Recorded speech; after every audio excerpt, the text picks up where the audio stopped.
بسم اللہ الرحمن الرحیم۔ السلام علیکم، آپ دیکھ رہے ہیں الف نیوز اور میں ہوں آپ کے ساتھ ماجد علی۔ شامل کرتے ہیں آج کی ون لائن ہیڈ لائن۔ وفاقی کابینہ کا اجلاس، چینی کی قیمتیں بڑھانے والوں کے خلاف کریک ڈاؤن کا فیصلہ۔ وزیر اعظم عمران خان کی زیر صدارت وفاقی کابینہ کے اجلاس میں چینی کی قیمتیں بڑھانے والوں کے خلاف کریک ڈاؤن کا فیصلہ کرتے ہوئے کہا گیا ہے کہ کریک ڈاؤن فعال انداز میں ہوگا، ذخیرہ اندوزوں پر ہاتھ ڈالا جائے گا۔ تفصیلات کے مطابق وزیر اعظم عمران خان کی زیر صدارت وفاقی کابینہ کا اجلاس ہوا، جس میں ملک کی سیاسی، سلامتی اور معاشی صورتحال کا جائزہ لیا گیا اور 15 نکاتی ایجنڈے پر غور کر کے متعدد نکات کی منظوری دے دی گئی۔ عمان نے 8 سال بعد شام میں اپنا سفیر دوبارہ مقرر کر دیا۔ امریکہ اور دیگر خلیجی ریاستوں کے غیر معمولی دباؤ کے باوجود عمان نے 8 سال بعد شام میں اپنا سفیر تعینات کر دیا، جس کے بعد عمان شام میں اپنا سفیر بحال کرنے والی پہلی خلیجی ریاست بن گئی ہے۔ غیر ملکی خبرساں ادارے کے مطابق عمان نے شام میں اپنا سفیر دوبارہ مقرر کرنے کا اعلان کر دیا۔ سال 2012 میں دمشق میں قائم خلیجی سفارتی مشن کے دفاتر پر حکومتی حملوں کے بعد تمام خلیجی ممالک نے اپنے سفارتی مشن احتجاجاً بند کر دیے تھے۔ قطر ایئر ویز کا بڑا اعلان، بین الاقوامی پروازوں کے ریٹرن ٹکٹس فری۔ قطر ایئر ویز نے اساتذہ کو خراج تحسین پیش کرنے کے لیے اعزاز کے طور پر مفت میں بین الاقوامی پروازوں کے ریٹرن ٹکٹ دینے کا اعلان کر دیا۔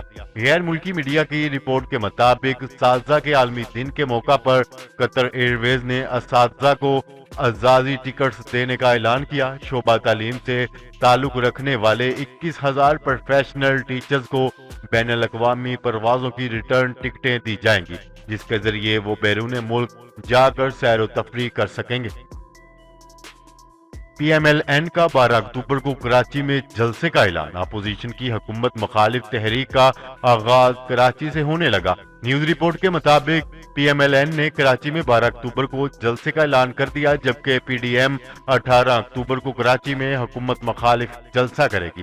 ذرائع کے مطابق پی ایم ایل این کے جلسے میں سابق وزیر اعظم شاہد خاقان عباسی اور دیگر قیادت شریک ہوں گے۔ نوکار باغ تنازع، ترکی آذربائیجان کی کس طرح مدد کر رہا ہے؟ آذربائیجان کے صدر کا اہم بیان سامنے آ گیا۔ آذربائیجان کے صدر کا کہنا ہے کہ ملکی فوج کی دشمن کے خلاف پیش قدمی جاری ہے۔ ترکی کے اعلیٰ پائے کے ڈرون کے استعمال سے ہمیں کم جانی نقصان کا سامنا کرنا پڑا۔ تفصیلات کے مطابق ترک ریڈیو اور ٹیلی ویژن کو انٹرویو دیتے ہوئے آذربائیجان کے صدر کا کہنا تھا کہ ترکی آذربائیجان کے ساتھ کھڑا ہے۔ ملکی فوج نے ترکی کے اعلیٰ پائے کے ڈرون استعمال کیے، جسے ہمیں بہت فائدہ پہنچا اور دشمن کو شدید نقصان اٹھانا پڑا۔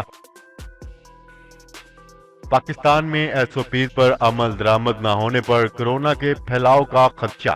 National command and operation centre نے ایس او پیز پر عمل درآمد نہ ہونے پر کورونا کے پھیلاؤ کا خدشہ ظاہر کر دیا۔ اسد عمر کا کہنا ہے کہ ایس او پیز پر عمل درآمد سے کورونا کی دوسری لہر سے بچاؤ ممکن ہے۔ تفصیلات کے مطابق وفاقی وزیر اسد عمر کی زیر صدارت national command and operation centre کا اجلاس ہوا، جس میں معاون خصوصی ڈاکٹر فیصل سلطان و متعلقہ حکام نے شرکت کی۔ اجلاس میں وزیر صحت نے کورونا کی صورتحال اور حکومتی اقدامات پر بریفنگ دی۔ متحدہ عرب امارات نے پاکستانیوں سمیت غیر ملکی ورکرز کو زبردست خوشخبری سنا دی۔ متحدہ عرب امارات نے سرکاری اور نیم سرکاری اداروں میں کام کرنے والے غیر ملکی ملازمین کو ورک پرمٹ اور انٹری پرمٹ دینے کا دوبارہ آغاز کر دیا۔ ذرائع کے مطابق نیشنل ہیلتھ ایمرجنسی کرائسس اور ڈیزاسٹر مینجمنٹ اتھارٹی نے یہ بیان ٹویٹر پر جاری کیا۔ متحدہ عرب امارات نے کرونا وائرس کی وبا پر قابو پانے کے لیے مارچ میں ہر طرح کے پرمٹس معطل کر دیے تھے۔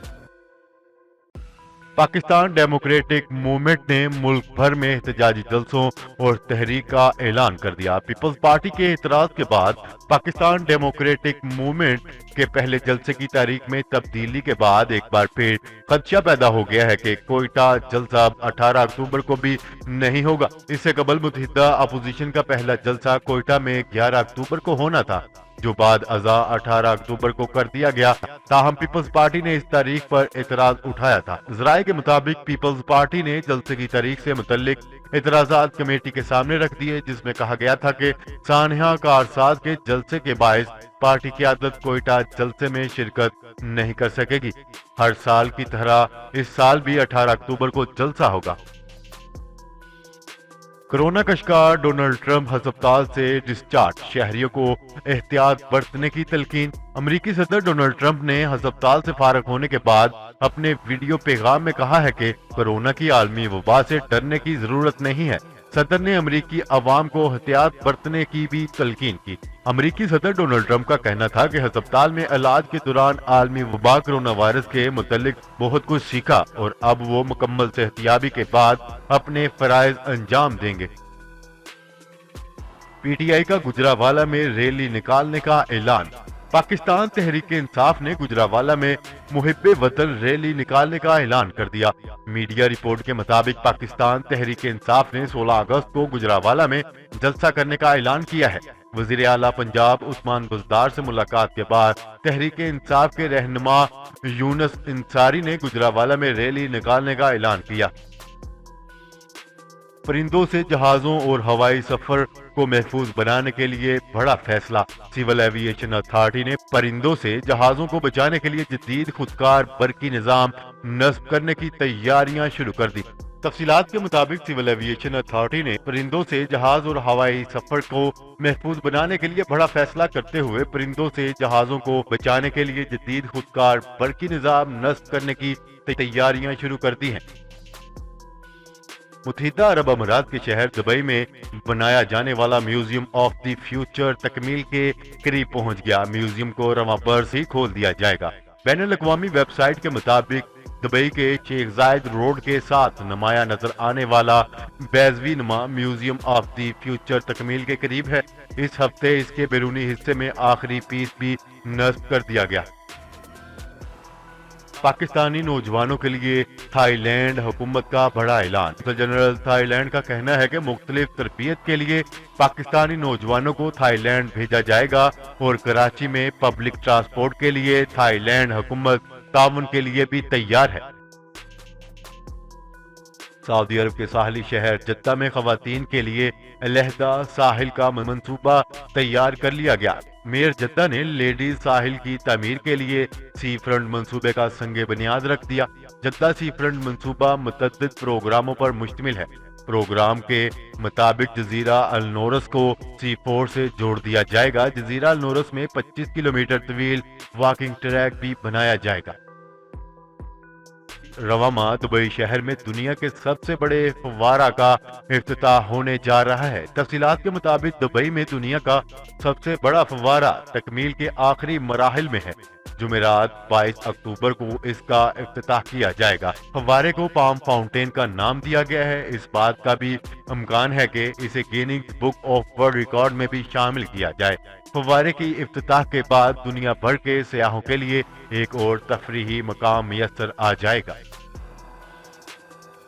تنخواہ دار طبقے سے 35% ٹیکس وصول۔ 2020 میں گزشتہ سال کی نسبت کتنا ٹیکس وصول کیا گیا؟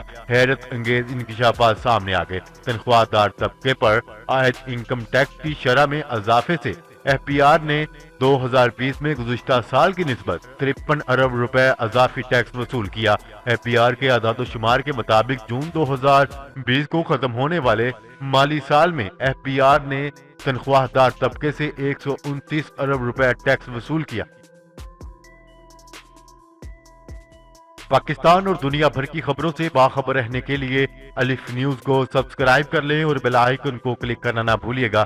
ناظرین اپنی آراء کا اظہار کمنٹ سیکشن میں لازمی کیجیے گا۔ اور آج کے لیے اتنا ہی، مزید خبریں لے کر بہت جلد آپ کی خدمت میں حاضر ہوں گے۔ تب تک کے لیے اپنا خیال رکھیے گا۔ اللہ نگہبان۔ پاکستان زندہ باد، پاکستان آرمی پائندہ باد۔